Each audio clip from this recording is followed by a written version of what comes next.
Good morning children, welcome back to my channel. आज हम पढ़ने वाले हैं शेमुसी फर्स्ट का चैप्टर नंबर 8 लोहतुला। लोहतुला यानी कि लोहे की तराजू। आज हम इस चैप्टर का हिंदी अनुवाद पढ़ेंगे। अब हम इसको शुरू करते हैं। आसीत कस्मचित् अधिष्ठाने जीर्णधनो नामः वणिक पुत्रः। किसी स्थान पर जीर्णधन नाम का वणिक पुत्र बनिए का पुत्र रहता था।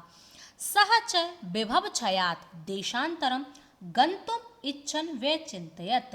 सह उसने विभव छयात पैसों की कमी होने के कारण अन्य देश गंतुम इच्छन वे चिंतयत जाने के बारे में सोचा। यत्र देशो अथवा स्थाने भोगा भुक्तः स्ववीर्यतः तस्मिन् विभवहीनो यो वसेत् सह पुरुषः अधम। यत्र जिस देश अथवा स्थान पर किसी व्यक्ति ने स्ववीर्यतः अपने पराक्रम से भोगों का भुक्ता उपभोग किया हो, तस्मिन उस स्थान पर विभवहीनो यो वसेत जो धनहीन होकर के अर्थात गरीब होकर के जो रहता है, सह पुरुष अधम वह नीच पुरुष माना जाता है। अर्थात जिस देश अथवा स्थान पर किसी व्यक्ति ने अपने पराक्रम से भोगों का उपभोग किया हो, उस स्थान पर गरीब बनकर के जो व्यक्ति रहता है वह पुरुष अधम यानी कि नीच माना जाता है। तस्य च ग्रहे लोह घटिता पूर्व पुरुषो उपार्जितः तुलाः आसीत्। तस्य ग्रहे उसके घर में लोहे से बनी हुई पूर्वजों द्वारा अर्जित लोहे की तराजू थी। ताम च कस्यचित् श्रेष्ठीनो ग्रहे निक्षेप भूताम कृत्वा देशांतरम प्रस्थितः। ताम च उस तराजू को वह किसी सेठ के घर पर निक्षेप भूताम कृत्वा, निक्षेप भूताम यानी कि धरोहर के रूप में रख करके अन्य देश को प्रस्थान करता है। ततः सुचिरम कालम देशांतरम यथेच्छाया भ्रांत्वा पुनः स्वपुरम आगत्य तम श्रेष्ठीनम अवदत्। ततः उसके बाद सुचिरम कालम लंबे समय तक देशांतरम यथेच्छाया भ्रांत्वा अन्य देश में अपनी इच्छा के अनुसार भ्रांत्वा घूम करके पुनः स्वपुरम आगत्य पुनः अपने देश आकर के तम श्रेष्ठीनम अवदत् उस सेठ से बोला, भो श्रेष्ठन अरे सेठ दियताम में सा निक्षेप तुला। हे सेठ मैं यानी कि मेरी निक्षेप तुला वह धरोहर वाली तराजू दियताम मुझे दे दो। सह अवदत् अब वह सेठ कहता है, भो अरे नास्ति सा अब तो वह तराजू नहीं है। तो दिया तुला मूषकै भक्षिता त्वे दिया तुम्हारी दी गई तराजू को तो मूषकै चूहे खा गए। इति इस प्रकार से वह सेठ कहता है। जीर्णधन अवदत् अब वह जीर्णधन कहता है, भो श्रेष्ठिन अरे सेठ नास्ति तो दोषः ते यानी कि इसमें ते तुम्हारा नास्ति दोषः कोई दोष नहीं है। यदि मूषकै भक्षिता यदि उस तराजू को चूहे खा गए। ईदृशः एव अयम संसारः अयम संसार यह संसार ही ईदृशः एव ऐसा ही है, यह संसार ऐसा ही है। ने किंचित अत्र शाश्वतम अस्ति यहाँ पर कुछ भी शाश्वत नहीं है, अर्थात यहाँ पर कुछ भी स्थायी नहीं है। परम अध्य नद्याम स्नानार्थम गमिष्यामि परंतु अहम मैं नद्याम स्नानार्थम नदी पर स्नान के लिए गमिष्यामि जा रहा हूँ।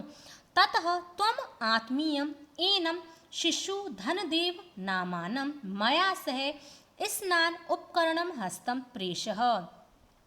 तुम अपने इस पुत्र धनदेव नाम के पुत्र को मेरे साथ मया सह मेरे साथ स्नान की सामग्री लेकर के प्रेषः भेज दो। इति इस प्रकार से वह जीर्णधन कहता है। सह श्रेष्ठी अब वह सेठ कहता है, स्वपुत्रम अवदत् अपने पुत्र से वत्स, हे वत्स, हे पुत्र, पितृव्यो अयम, तवह, तब यानी कि तुम्हारे, अयम यह, पितृव्यो चाचा हैं, यह तुम्हारे चाचा हैं, स्नानार्थम यास्यति, नहाने के लिए जा रहे हैं, तद अनेन साकम गच्छः, तुम भी इसके साथ जाओ, इति, इस प्रकार से वह कहता है। अथौ सौ श्रेष्ठीपुत्र धनदेव स्नानोपकरणम अदाय पृष्ठमनः तेन अभ्यागतेन सह प्रस्थितः। इसके बाद वह सेठ का पुत्र धनदेव स्नान की सामग्री आदाय लेकर के पृष्ठमनः प्रसन्न मन से तेन अभ्यागतेन उस अतिथि के साथ प्रस्थितः प्रस्थान करता है। तथा अनुष्ठिते सह बणिकः स्नात्वा तम शिशु गिरि गुहायां प्रक्षिप्य है। उसके बाद वह बनिए का पुत्र उस पुत्र को, उस सेठ के पुत्र को नहा करके उसको गिरि गुहायां प्रक्षिप्य, उसको एक गुफा में प्रक्षिप्य रखता है। तद द्वारम बृहत् शिलायाम आच्छाद्य सत्वरम गृहम आगत। उसके बाद उस गुफा की जो द्वार है, दरवाज़ा है, उसको वह एक बड़ी शिला से ढकता है और सत्वरम गृहम आगत, जल्दी से घर को आता है। सह श्रेष्ठी पृष्ठवान, अब वह सेठ पूछता है, भो, अरे, अभ्यागतः, अरे अतिथि, कथ्यताम पुत्र में शिशु, बताओ मेरा शिशु कहाँ है, कथ्यताम यानी कि कहो कहाँ है। यह त्वया सह नदीम गतः, जो त्वया सह तुम्हारे साथ नदीम गतः नदी पर गया था, इति, इस प्रकार से वह कहता है। सह अवदत, अब वह कहता है, तब पुत्र नदी तटात शेन हतः, तुम्हारे पुत्र को तो नदी के तट से शेन हतः बाज अपहरण करके ले गया। श्रेष्ठी अवदत, अब वह सेठ कहता है, मिथ्यावादिन, अरे मिथ्यावादिन, अरे झूठ बोलने वाले, किम क्वचित शेनो बालम हर्तुम शक्नोति, क्या कोई बाज बालक का अपहरण करने में समर्थ है, अर्थात क्या कोई बाज बालक को उठाकर ले जा सकता है। ततः समर्प्य मैं सुतम, मुझको मेरा पुत्र समर्पय, समर्पित कर दो, अर्थात मुझे मेरा पुत्र लौटा दो, अन्यथा राजकुले निवेदिष्यामि, मैं राजकुल में निवेदन करूँगा, इति, इस प्रकार से वह कहता है। सो एकथयत, अब वह जीर्णधन कहता है, भो सत्यवादिन, अरे सत्य बोलने वाले, यथा शेनो बालम न नयति, अगर बाज बालक को नहीं ले जा सकता, तथा मूषका अपि लोह घटिता तुलाम ने भक्ष्यन्ति, उसी प्रकार से ही चूहे भी लोह की तराजू को नहीं खा सकते। तदर्पे मैं तुलाम, मेरी तराजू मुझे लौटा दो, यदि दार्किणम प्रयोजनम, यदि तुम्हें अपने पुत्र से प्रयोजन है, अर्थात अपने पुत्र से प्रेम है, तो तुम मुझे मेरी तुला लौटा दो। एवं विवदमानौ द्वौ द्वाव अपि राजकुलम गतः, इसी विवाद को लेकर के त्वौ द्वाव अपि, वह दोनों राजकुल में जाते हैं। तत्र श्रेष्ठी तार स्वरेण अवदत, वहां पर जाकर के वह सेठ तार स्वरेण ऊंची आवाज में अवदत कहता है, भो, अरे, वंचितो अहम, मैं लुट गया, ए ब्राह्मण्य, मेरे साथ अन्याय हुआ है, अनेन चोरेण मम शिशु अपहतः, इस चोर ने मेरे शिशु का, मेरे पुत्र का अपहरण कर लिया है, अर्थात इस चोर के द्वारा मेरे पुत्र को चुरा लिया गया है। अतः धर्म अधिकारिणः तम अवदत, उसके बाद धर्म अधिकारी उससे कहते हैं, उस जीर्णधन से कहते हैं, भो, अरे, समर्प्यताम श्रेष्ठी पुत्रः, अरे इस सेठ के पुत्र को इसको लौटा दो। सह अवदत, अब वह कहता है, किम करोमि, क्या करूं। पश्यतो में नदी तटात शयन शिशु अपहतः, पश्यतो में अर्थात मेरे देखते ही देखते नदी के तट से वह बाज उस बालक को उठा करके ले गया। एतत् श्रुत्वा ते अवदत, यह सुन करके वह कहते हैं, अरे भवता सत्यम ने अभिहितम, अरे भवता यानी कि आप सत्य नहीं कह रहे हो।